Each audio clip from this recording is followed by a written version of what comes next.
deliberate in your corner. When you're going to make a U-turn, felt a little odd. It take a little bit to get used to it, but I had to make sure I was turning those handlebars and making the U-turn. When it's time to brake, I need to be firm with those brakes and make it happen when it's time to shift. I need to make commitment to that shift. Doesn't mean that stuff's bad. It just means that it's, well, in the world of motorcycling, everybody kind of follows, when we think of BMW, we think of certain attributes. When we think of KTM, we think of certain attributes. In Harleys, that's one thing they're known for, is firm shifting, firm brakes, and that definitely carries over on this. If you're coming from a Harley, this is going to feel light years ahead of anything else you've ridden. If you're coming from other brands, well, deliberate. One of my concerns about the Pan America is the location of the radiator.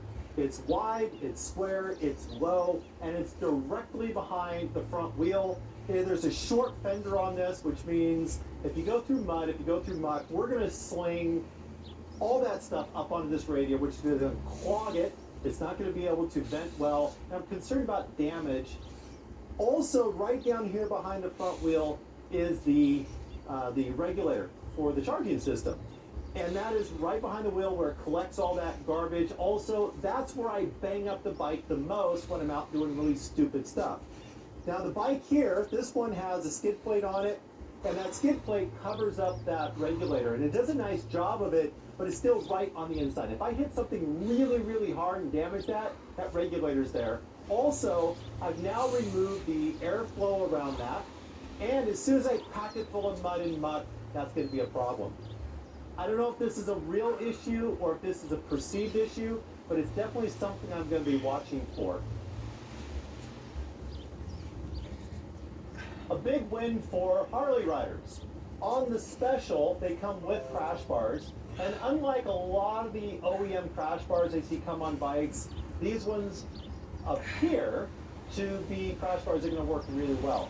It's a thick metal. The way they bracket into the frame looks very secure. Time will tell how well they hold up, but definitely from an appearance, from a design standpoint, they look to be the real deal. The clutch play on the bike has a lot of range on it. It's not a really short friction zone or gray zone. It's pretty broad, which for me, I like the narrow range. It makes me feel a lot more precise. I don't have as much throw when I'm off-road. But I think for a lot of riders who are going to be riding these bikes on the road, or if they're very new to adventure riding, that's not such a bad call.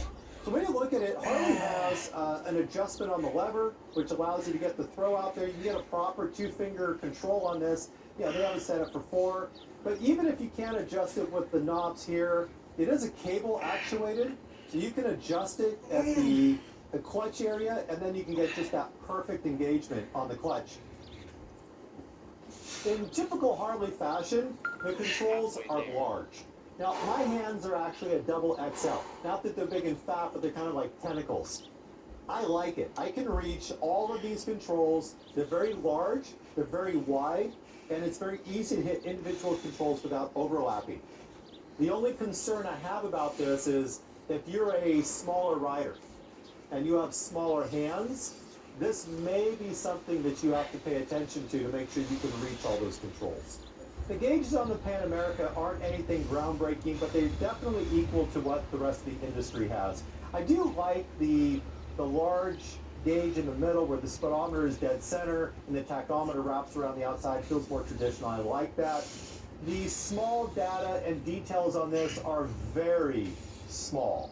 And if you have good eyes, that's not a problem. If you have old eyes, this might be a little bit of an issue. When you get into the menus and start looking at things on the bike, it's pretty intuitive. It doesn't take you long to poke through and figure out what everything does.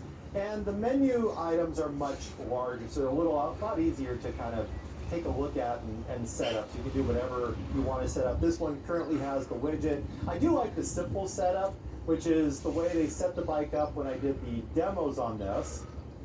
And you can kind of see here, it takes away all that secondary information, and it just gives a really nice, clean display. It has fuel, it has the things that I care about the most. And since I can't read those small numbers, this is the way I prefer to leave it. They do have a white background as well that's easy to see in different type of lighting. You get to pick what you want. Let me know what you think. If you have one, please make some comments down below. Let me know if your impressions are the same as mine. Again, this isn't a long-term review. I had one chance to ride it. I didn't get to go off-road. It's just things I noticed the first time I got on the motorcycle. Thanks again, and remember, no matter what brand you have, no matter where you ride, no matter how much you ride, always, always, always smile while you ride, because attitude matters. I want to say thanks to Todd. This is Todd's bike. He's a Patreon supporter, and he let me throw this thing on the ground and crawl all around it to do this video. So thank you, Todd. If you're interested in supporting the channel, join me on Patreon. Throw a couple dollars my way. Turns out that Todd and the other guys like him, ended up buying the camera that you're watching this on. And the best part is, Todd's got style. Check out that hat. That's a good-looking man right there.